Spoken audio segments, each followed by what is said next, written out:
Hello friends, मेरा नाम है शिवम मिश्रा। आज मैं आपको जीएसटी के बारे में बताने वाला हूं और यह भी बताऊंगा कि प्रतियोगी परीक्षाओं में इससे रिलेटेड किस प्रकार के प्रश्न पूछे जा सकते हैं। तो चलिए फ्रेंड्स, लेट्स बिगिन। सबसे पहले हम ये जानने की कोशिश करेंगे कि जीएसटी क्या है, जीएसटी का फुल फॉर्म क्या है। दोस्तों, प्रतियोगी परीक्षाओं में जीएसटी का फुल फॉर्म पूछा जा सकता है, इसीलिए जीएसटी का फुल फॉर्म है गुड्स एंड सर्विसेज टैक्स, यानी कि वस्तु एवं सेवा कर। चूँकि जीएसटी एक टैक्स का हिस्सा है, एक पार्ट है, इसीलिए हम सबसे पहले ये समझने की कोशिश करेंगे कि टैक्स क्या है। तो दोस्तों, टैक्स एक अनिवार्य शुल्क है या वित्तीय शुल्क है जो सरकार द्वारा किसी व्यक्ति या संस्था पर राजस्व जुटाने के लिए लगाया जाता है, टैक्स कहलाता है। इस टैक्स का इस्तेमाल सरकारें पब्लिक वेलफेयर, डिफेंस, शिक्षा, स्वास्थ्य, ग्रामीण एवं शहरी योजनाएं आदि में खर्च करती हैं।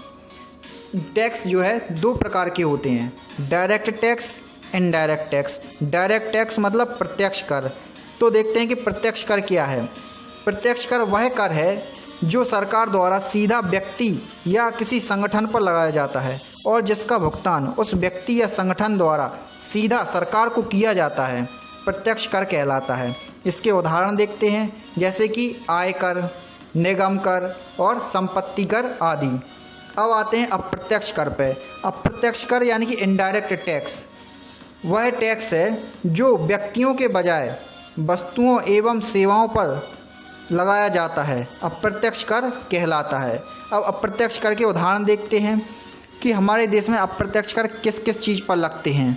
CENVAT, service tax, central excise tax, additional excise duty, excise duty medicine वाली, additional custom duty, countervailing duty, central surcharge, cess, state VAT, state sales tax, मनोरंजन टैक्स, म्यूनिसपैलिटी से अलग लग्जरी टैक्स, लॉटरी पर tax, state cess, octroi, education cess. इस प्रकार के कुल 17 tax एवं 23 प्रकार के सेस पहले पूर्व में सरकारें लगाती थीं, परंतु सरकार ने क्या किया कि इन सब को मिला के एक टैक्स बना दिया और जिसको कहा गया जीएसटी, यानी कि इन सभी चीज़ों को उन्होंने जीएसटी में सम्मिलित कर दिया। जीएसटी जो है गुड्स एंड सर्विस टैक्स, यानी कि वस्तु एवं सेवा कर। तो इसमें अब टैक्स को, ये इन सभी चीज़ों को, जितने प्रकार के जो टैक्स थे, 17 प्रकार के टैक्स एवं 23 प्रकार के जो शेष थे, उन सभी को उन्होंने दो हिस्सों में विभाजित कर दिया, वस्तु एवं सेवा में। वस्तुएं वह चीज़ें जिन्हें हम छू सकते हैं, देख सकते हैं, जैसे कि पेन, पेंसिल, चटाई, कपड़ा, स्टील, प्लास्टिक आदि। सेवाएं जैसे कि डॉक्टर, अध्यापक और वकील आदि, ये सभी सेवाएं देते हैं। तो इन सभी पे जो है अब सरकार टैक्स लेगी जीएसटी के थ्रू। जीएसटी एक ऐसा टैक्स है कि जिसमें पूरे देश को एक एकीकृत साझा बाजार बनाने की कोशिश की गई है। इसीलिए जीएसटी को सरकार ने वन नेशन वन टैक्स, यानी कि एक देश एक टैक्स की अवधारणा पर इसको जो है बनाया है।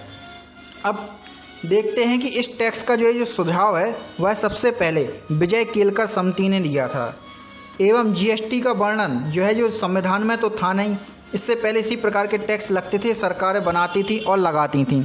इसीलिए संविधान में इसको लाने के लिए संविधान में संशोधन करना पड़ा और सरकार इसी के लिए 19 दिसंबर 2014 में 122वें संविधान संशोधन के तहत इस बिल को संसद में लाई।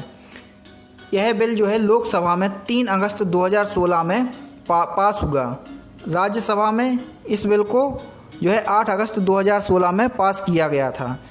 चूँकि इस बिल को पास करने के लिए इसमें राज्यों की भी अनुमति आवश्यक थी, इसीलिए इसे कम से कम 15 राज्यों की विधानसभा द्वारा पारित होना जरूरी था। इसीलिए इसे 15 राज्यों की विधानसभाओं ने भी पारित किया और इसे पारित करने वाला और इसकी पुष्टि करने वाला प्रथम राज्य असम था।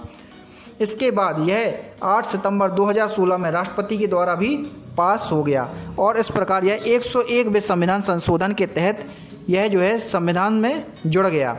इसके बाद 1 जुलाई 2017 से यह संपूर्ण देश में लागू कर दिया गया। इसके बाद जीएसटी काउंसिल का गठन किया गया। जीएसटी काउंसिल वो संविधान की 279 ए में रखा गया है। जीएसटी परिषद का जो अध्यक्ष होता है वह भारत का वित्त मंत्री होता है। वर्तमान में निर्मला सीतारमण इसकी अध्यक्ष हैं। इस काउंसिल में 33 सदस्य होते हैं और इस काउंसिल में वित्त मंत्री के अलावा राज्यों के राज्य वित्त मंत्री होते हैं एवं वित्त कराधान राज्य मंत्री या प्रत्येक राज्य द्वारा नामित कोई अन्य मंत्री इसका सदस्य होता है। जीएसटी परिषद के जो सदस्य होते हैं वो आपस में मिलकर अपने उपाध्यक्ष का भी चुनाव कर सकते हैं।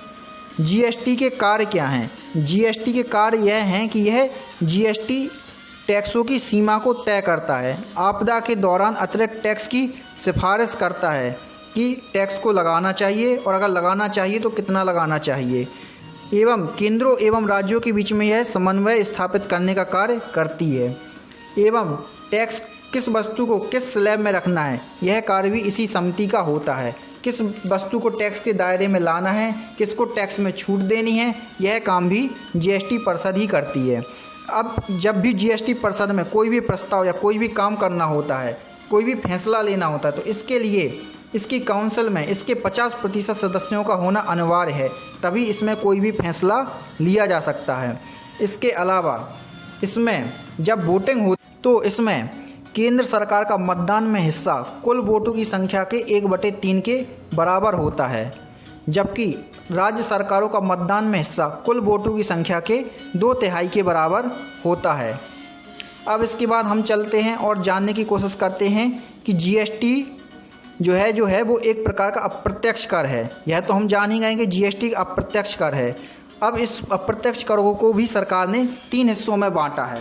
पहला हिस्सा है सीजीएसटी, दूसरा हिस्सा है एसजीएसटी एवं तीसरा हिस्सा है आईजीएसटी। सीजीएसटी यानी कि central goods and services tax, SGST मतलब state goods and services tax, IGST मतलब integrated goods and services tax. सबसे पहले हम जानते हैं सीजीएसटी। सीजीएसटी जो टैक्स केंद्र सरकार द्वारा लगाया जाएगा वह सीजीएसटी कहलाएगा। जो किसी वस्तु या सेवा पर राज्य सरकार द्वारा लगाया जाएगा वह एसजीएसटी कहलाएगा। एवं आईजीएसटी जब 2 राज्यों के बीच में व्यापार होगा तब आईजीएसटी को लगाया जाएगा। इससे यह पता चलेगा कि कोई भी वस्तु या सेवा एक राज्य से दूसरे राज्य में जा रही है। और आईजीएसटी को जो है सरकार ने अलग से संविधान के 269A में के अनुच्छेद में रखा है। अब चलो हम सबसे पहले समझने की कोशिश करते हैं सीजीएसटी एवं एसजीएसटी को। मान लो कि हम एक रेस्टोरेंट में खाना खाने जाते हैं और वहाँ पे उस रेस्टोरेंट में हमारे खाने का बिल 590 रुपये आता है। तो उसमें इस प्रकार से वर्णन दिया जाता है कि आपने 500 रुपये का खाना खाया है। एसजीएसटी 9% है, जिस हिसाब से 45 रुपये आपके एसजीएसटी के होते हैं। उसके नीचे लिखा होगा सीजीएसटी 9%, यानी कि 45 रुपये आपके सीजीएसटी के हो गए। और इस प्रकार से आपको कुल बिल 590 रुपये देना होता है। तो इससे आप समझ गए होंगे कि किसी भी चीज़ से सरकारें अपना हिस्सा किस प्रकार से लेती हैं। अब हम समझने की कोशिश करते हैं आईजीएसटी। आईजीएसटी 2 राज्यों के बीच होने वाला व्यापार है। अब देखो एक उदाहरण के तौर पे कि मान लो कि कोई कंप्यूटर है, स्पेशल कंप्यूटर है, जिसका जो है प्रोडक्शन वो यूपी में नहीं होती है, उसकी प्रोडक्शन महाराष्ट्र में होती है। अगर हमने उस कंप्यूटर को महाराष्ट्र से यूपी में मंगवाया तो उस पर आईजीएसटी लगेगा। आईजीएसटी से यह स्पष्ट हो जाएगा कि यह जो व्यापार हुआ है वो 2 राज्यों के बीच में हुआ है। यह कंप्यूटर जो है वह 2 राज्यों के बीच में आपस में लेन देन हुआ है। अब देखते हैं कि इसमें टैक्स किस प्रकार से बंटवारा होगा। तो इसमें जो टैक्स है सबसे पहले तो सीजीएसटी यानी कि केंद्र सरकार का, तो केंद्र सरकार इसमें से अपना हिस्सा ले लेगी। फिर इसके बाद में एसजीएसटी का हिस्सा वह राज्य लेगा जिस राज्य में इसकी माल की यानी कि इस कंप्यूटर की डिलीवरी होनी है। तो इसकी कंप्यूटर की डिलीवरी होनी उत्तर प्रदेश में, तो इसका जो एसजीएसटी वाला हिस्सा है वह उत्तर प्रदेश सरकार अपने पास रखेगी और महाराष्ट्र सरकार को इसमें टैक्स का कोई भी हिस्सा नहीं मिलेगा। इसी आईजीएसटी की इस सुविधा से ही इस टैक्स को जो है डेस्टिनेशन टैक्स कहा गया है कि यहाँ पे जहाँ पे इसका डेस्टिनेशन यानी कि जहाँ पे ये पहुँचेगा वहीं पे उसी राज्य को इस पर टैक्स लेने का अधिकार होगा और वही राज्य इस पर टैक्स लेगी। इससे फ़ायदा होने का भी बहुत, इससे जो है जो कम विकसित राज्य हैं उनको फ़ायदा होने के चांस ज़्यादा हैं, क्योंकि उन्हें टैक्स मिलेगा और वो राज्य विकसित होंगे। अब इसके बाद हम देखते हैं कि इसको जो है सरकार ने 4 टैक्स स्लैबों में रखा है। इसके स्लैब जो हैं वो 4 हैं। होने को तो आपको और तरीके से भ्रमित करने की कोशिश की जाएगी, लेकिन आपको समझना है कि टैक्स स्लैब केवल 4 ही हैं। वो हैं 5%, 12%, 18% एवं 28%। तो परीक्षा में जब आएगा तो आपको इसी पर टिक करना है कि टैक्स स्लैब 4 ही हैं। अब इसमें से कुछ चीज़ों पर सरकार ने टैक्स नहीं लगाया है और कुछ को टैक्स से बाहर ही रखा है, इन स्लैबों से बाहर रखा है। तो वो चीज़ें मैं आपको बता देता हूँ कि जिन चीज़ों को टैक्स से बाहर रखा है सरकार ने, जैसे कि शराब को, पेट्रोल एवं डीजल को, प्राकृतिक गैस को और इसके अलावा बिजली को, यानी कि लाइट को, जिसको हम इस्तेमाल करते हैं। अब इस टैक्स में जो है सरकार ने 1300 से अधिक वस्तुएं एवं 50 से अधिक सेवाओं को इसमें रखा है। अब मैं आपको इससे जुड़े कुछ इम्पोर्टेंट पॉइंट और इसकी कुछ प्रॉफिट एंड लॉस भी बताता हूँ। मैं ये सब आपको इसलिए बता रहा हूँ क्योंकि इनसे रिलेटेड क्वेश्चन आपको प्रतियोगी परीक्षाओं में मिल सकते हैं। तो सबसे पहले तो मैं आपको बता देता हूँ, जीएसटी लागू करने वाला दुनिया का पहला देश फ्रांस था, यानी कि जीएसटी को सबसे पहले लागू करने वाला दुनिया का पहला देश है फ्रांस। दूसरा इम्पोर्टेंट पॉइंट है कि इसकी जो पंजीकरण की संख्या है वो 15 डिजिट की है। यह आपको बहुत ही अच्छे से ध्यान रखना है कि इसकी पंजीयन संख्या जो है वो 15 डिजिट की है।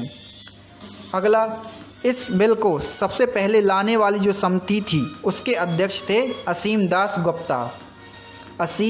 गुप्ता। जीएसटी को लागू करने वाला या सबसे पहले पुष्टि करने वाला राज्य था असम एवं अंतिम राज्य जम्मू एंड कश्मीर था। इसके अलावा अब इसके देखो फायदे समझते हैं। इससे जो है राज्य सरकारों एवं केंद्र सरकारों को अपने टैक्स में, यानी कि अपनी आय में, राजस्व में बढ़ोतरी होने की उम्मीद है, क्योंकि इस टैक्स के आ जाने से करप्शन कम हो जाएगा या बिल्कुल ना के बराबर हो जाएगा। तो इससे क्या होगा कि इससे राज्य सरकारों की आय बढ़ेगी और करप्शन कम होगा। इसके अलावा इस टैक्स के लग जाने से जनता को भी राहत मिलेगी। जनता को जो है या पब्लिक को या व्यापारी को कई तरीके के टैक्सों में उलझना नहीं पड़ेगा और वह एक बार में ही टैक्स पे करके अपनी समय की बचत करने के साथ साथ अपना व्यापार आसानी से कर सकेगा और इससे जो है चीज़ें भी सस्ती होंगी। और इसके अलावा इस जो है जीएसटी जो है इससे अल्प विकसित राज्यों को भी फ़ायदा होगा, क्योंकि मैंने आपको बताया है कि जिस राज्य में माल की डिलीवरी होती है टैक्स उसी राज्य को मिलता है, तो इससे उसी राज्य का राजस्व बढ़ेगा। ठीक है। इसके अलावा इसमें जो भी टैक्स रिटर्न फाइल होगा वह ऑनलाइन होगा। तो इसलिए क्या होगा कि जब टैक्स रिटर्न फाइल होगा तो राज्यों में एवं केंद्रों में टैक्स को लेके आपस में पारदर्शिता रहेगी, क्योंकि जो भी काम होगा वो ऑनलाइन हो रहा है और इससे जो है जनता को भी पता रहेगा कि किस चीज़ पर किस प्रकार से टैक्स लिया जा रहा है और इससे जनता भी जागरूक रहेगी। इस टैक्स को लेने के लिए या इस टैक्स को मतलब कि पे करने के लिए मंथली एवं ईयरली प्रावधान रखा गया है। इससे सरकारों को जीडीपी में 2% की वृद्धि होने की संभावना है। अब चलो इसके हम कुछ घाटे समझते हैं कि इससे नुकसान क्या हो सकते हैं। इससे नुकसान यह है कि जो व्यापारी ऑनलाइन यानी कि कंप्यूटर में नहीं जानते हैं उन व्यक्तियों को एक व्यक्ति या एक पर्सन रखना पड़ेगा कि जो उनके टैक्स का हिसाब किताब कर सके, यानी कि उनका टैक्स ऑनलाइन भर सके। तो व्यापारियों को इससे यह समस्या हो सकती है। दूसरी समस्या यह है कि यह इस टैक्स को ऑनलाइन पे करना है तो कई बार क्या होता है कि जब ज़्यादा लोग टैक्स एक साथ रिटर्न फाइल करते हैं तो जो वेबसाइट है वो जो है कुछ समय के लिए ठप पड़ जाती हैं। तो एक यह नुकसान है। इसके अलावा इसमें और कोई विशेष नुकसान नहीं है। अब देखते हैं कि टैक्स अगर कोई चोरी करता है तो उस पर सज़ा का प्रावधान क्या है। तो दोस्तों मैं आपको बता ही देता हूं कि इसमें सज़ा का प्रावधान सरकार ने इस प्रकार से रखा है कि यदि कोई व्यक्ति 5 करोड़ से कम के टैक्स की चोरी करता है तो उसको टैक्स चोरी की गई राशि का 15% से लेकर 100% तक का जुर्माना उस पर लगाया जा सकता है।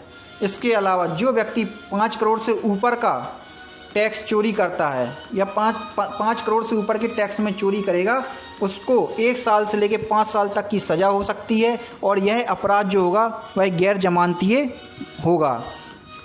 दोस्तों अगर यह जानकारी आपको अच्छी लगी हो तो वीडियो को लाइक एवं शेयर जरूर करना एवं मेरे चैनल